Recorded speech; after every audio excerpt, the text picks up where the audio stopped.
विघ्नहर्ता श्री गणेश, श्री गणेश, श्री गणेश। कुमार कार्तिकेय के जन्म के पश्चात उन्हें कृतिकाओं से उनके माता पिता अर्थात महादेव एवं माता पार्वती के बारे में ज्ञात हुआ। आप सभी ने सस्नेह मेरा पालन पोषण किया, इस नाते आप सभी मेरी माताएं हैं। तो कहिए माता, मैं किस प्रकार आपका ये ऋण चुकाऊं? पुत्र, हमें माँ कहकर संबोधित किया है तुमने, इसी सौभाग्य ने हमें धन्य कर दिया है। किंतु पुत्र, तुम्हारा मूल निवास यहाँ नहीं कैलाश है। हमने तुम्हारा पालन पोषण अवश्य किया है, लेकिन तुम्हारे माता पिता महादेव और माता पार्वती हैं। जाओ पुत्र, अब तुम कैलाश जाओ, क्योंकि वहां तुम्हारी माता बड़ी अधीरता से तुम्हारी एक झलक पाने के लिए प्रतीक्षा कर रही होगी।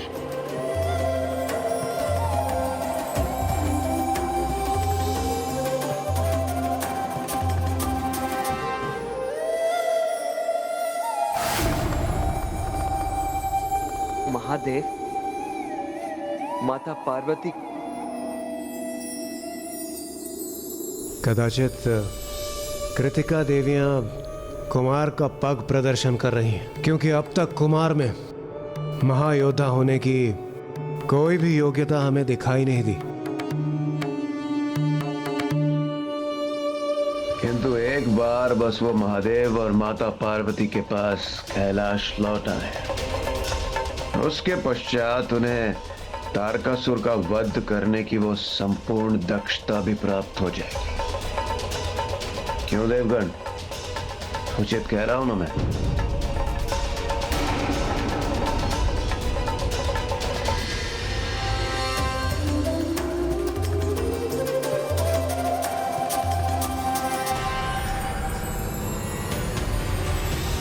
एक ओर जहां महादेव पुत्र कुमार कार्तिकेय का जन्म हो चुका था, वहीं दूसरी ओर दुष्ट तारकासुर भी युद्ध के लिए अपनी नई योजना बना चुका था। पंचा!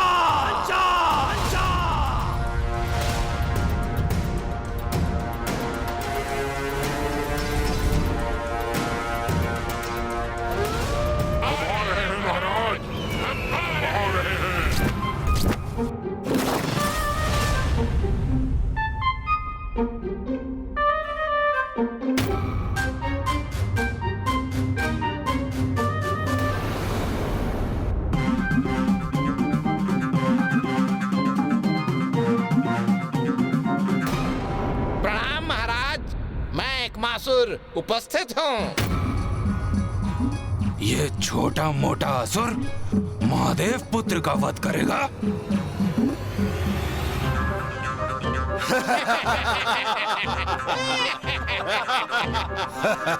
कैसा अटपटा असुर है ये?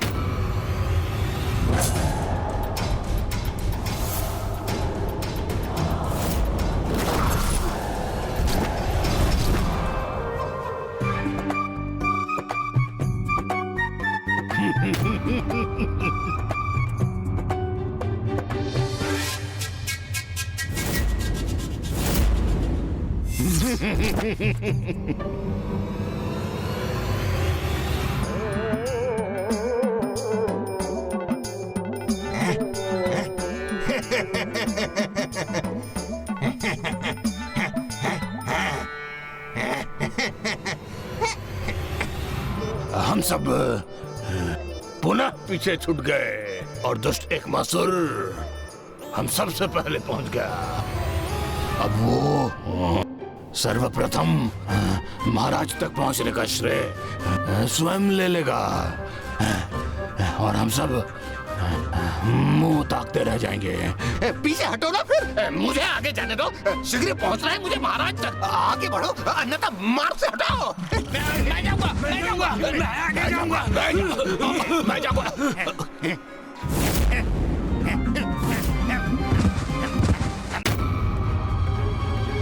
प्रणाम असुर सम्राट तारकासुर। पंचा, ये है मेरे पंचा।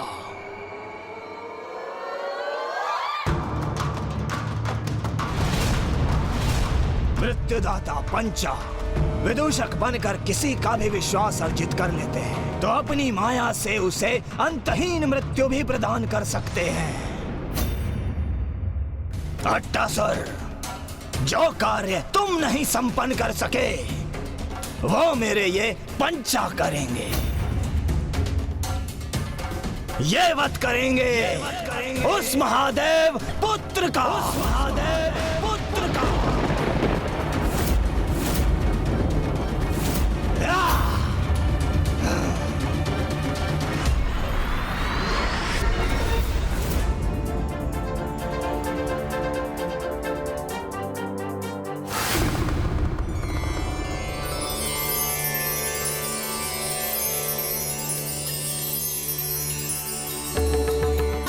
माता,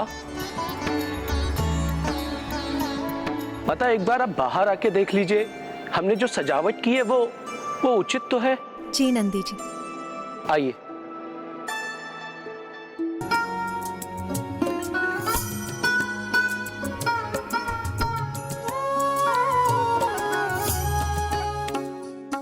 दिए कहाँ है नंदी जी?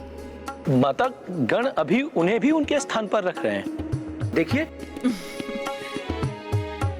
दिए पर्याप्त होने चाहिए नंदी जी। संपूर्ण कैलाश उनके प्रकाश से जगमगाता चाहिए मुझे। कैलाश का दीपक जो आ रहा है, मेरा पुत्र आ रहा है।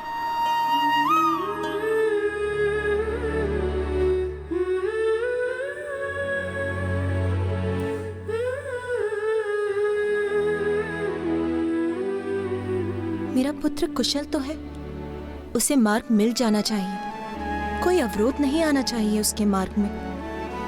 माता, क्या हुआ माता? मां बन चुकी हूं मैं, तो मेरा चिंतित होना तो स्वाभाविक ही है। मैं तो बस अपने हृदय को यही विश्वास दिला रही हूं कि सब कुछ कुशल तो है ना।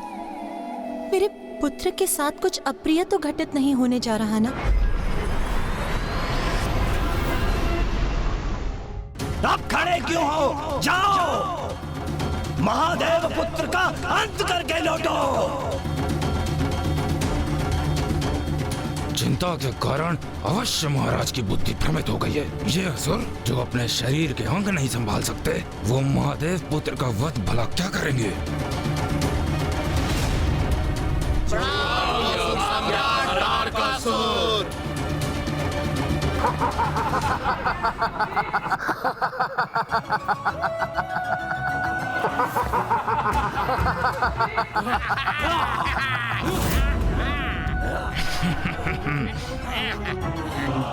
क्षमा कीजिए महाराज, किंतु ये वध करेंगे उन कुमार का? तनिक देखिए महाराज, ये सारे के सारे हंसी के पात्र हैं महाराज।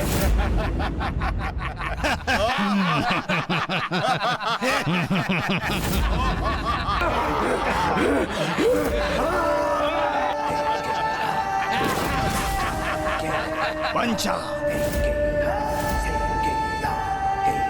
बड़े दीर्घ और कठिन यात्रा पर जा रहे हो तुम, तो इसलिए कुछ भोजन तो आवश्यक है ना? जी महाराज, हम आपके इस उत्तम विचार से सहमत हैं। हम सब यही सोच रहे थे, क्यों न इस हास्यास्पद दुष्ट को अपना भोजन बना लें। हाँ? मुझे अपना भोजन बनाएंगे ये? तो उचित है। कदाचित इसे तुम्हें लेकर जितने भी संशय हैं, वो सब शांत हो जाएं।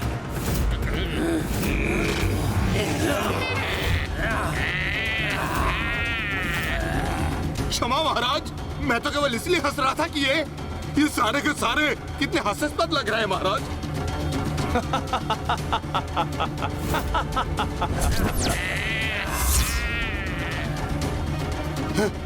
क्षमा।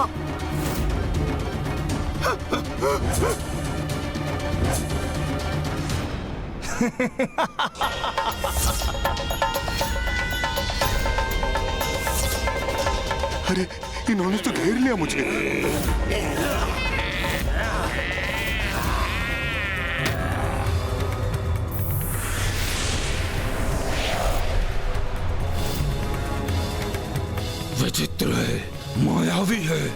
भयंकर है ये पंचासुर।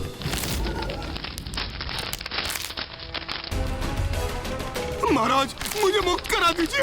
अरे छोड़ो, जाने दो मुझे।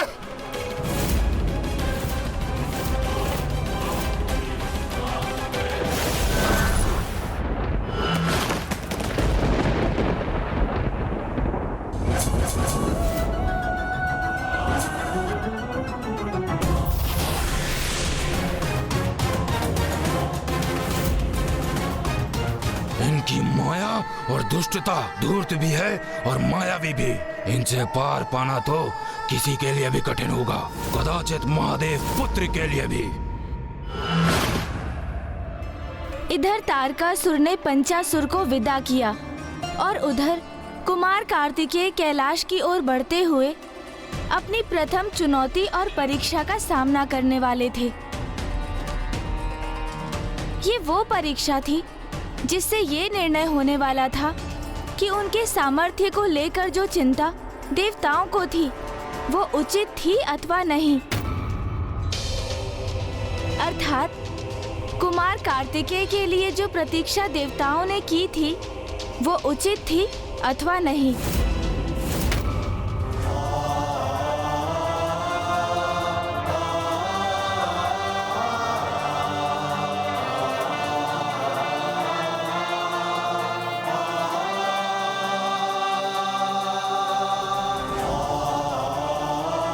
वो रहा कैलाश, अर्थात मेरे माता पिता, जगत पिता महादेव और जगत माता माता पार्वती का निवास स्थान।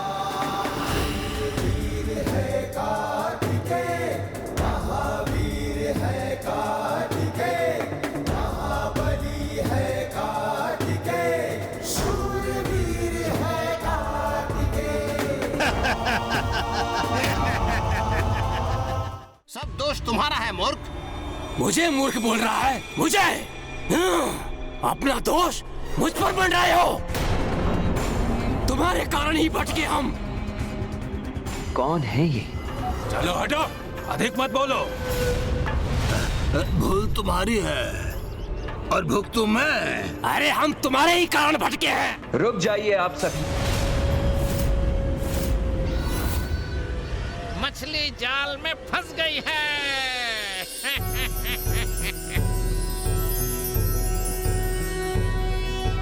योगीश्वरो महासेनः कार्तिकेयो अग्निनंदनः स्कंदः कुमारः सेनानिः स्वामी शंकर संभव। अच्छा, ये है महादेव के पुत्र कुमार। कितने तेजस्वी हैं ये कुमार। इस बालक कुमार को तो अपने जाल में फंसाकर इसका अंत करना तो बहुत सरल कार्य है मेरे लिए।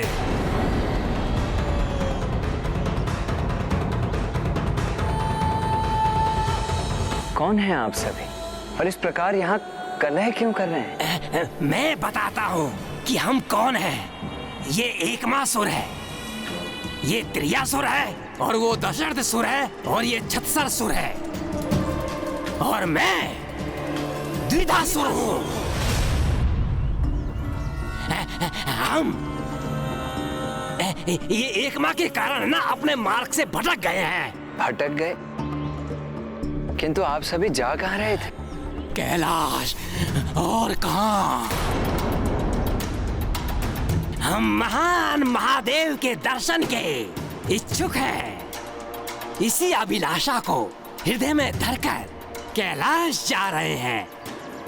ये यात्री पिताश्री के दर्शन करना चाहते हैं तो इन्हें कैलाश ले जाना मेरा कर्तव्य है।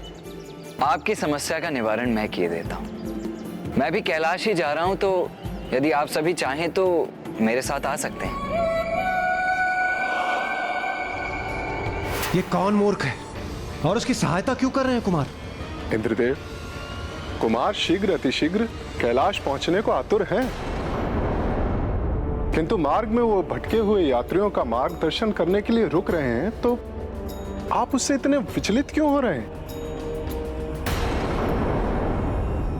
विचलित मैं नहीं सूर्यदेव, कुमार हो रहे हैं। प्रतीत होता है अकेले कठिन यात्रा करने के विचार से ही वो भय का अनुभव कर रहे हैं। इसलिए वो किसी का साथ पाने के लिए आकांक्षी है। क्योंकि है तो वो सुकुमार किशोर ही ना।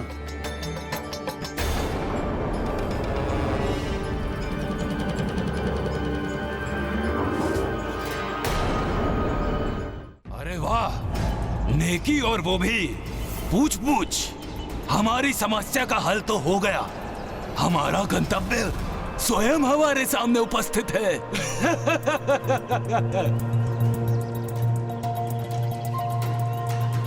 आइए।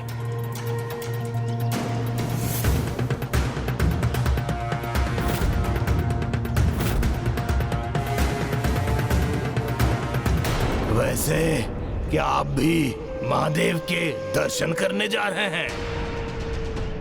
दुविधासुर, ये तो मात्र एक सरल बालक ही है। इसको अपनी ही बातों में उलझा के रखना और अपना कार्य सरल हो जाएगा।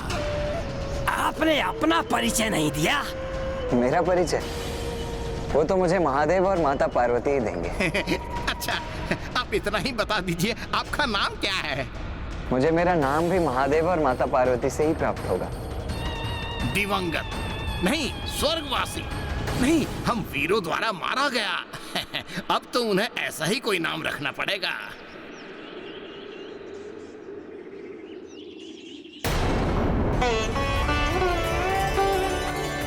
माँ, पिताश्री, मैं आपके दर्शनों के लिए अत्यंत अधीर हूँ।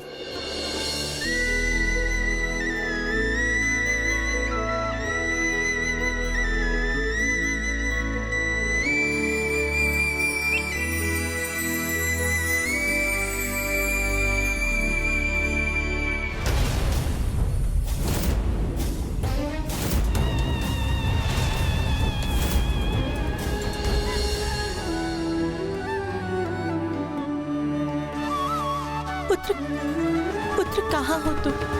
मेरे नेत्र कब से तुम्हें देखने के लिए अधीर हो रहे हैं।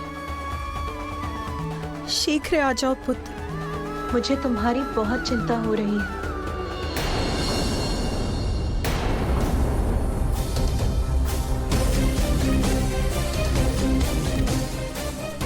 ये बालक तो जैसे कैलाश की ओर दौड़ रहा है।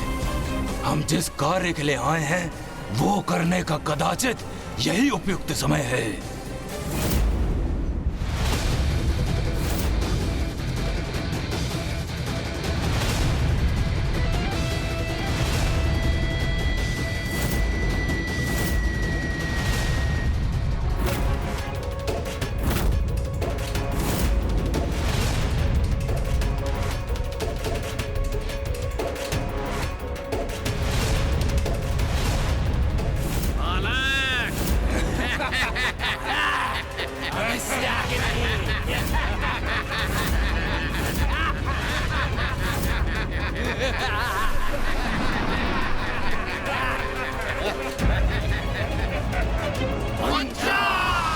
मुझे यहाँ क्यों फंसाया है तुम लोगों ने?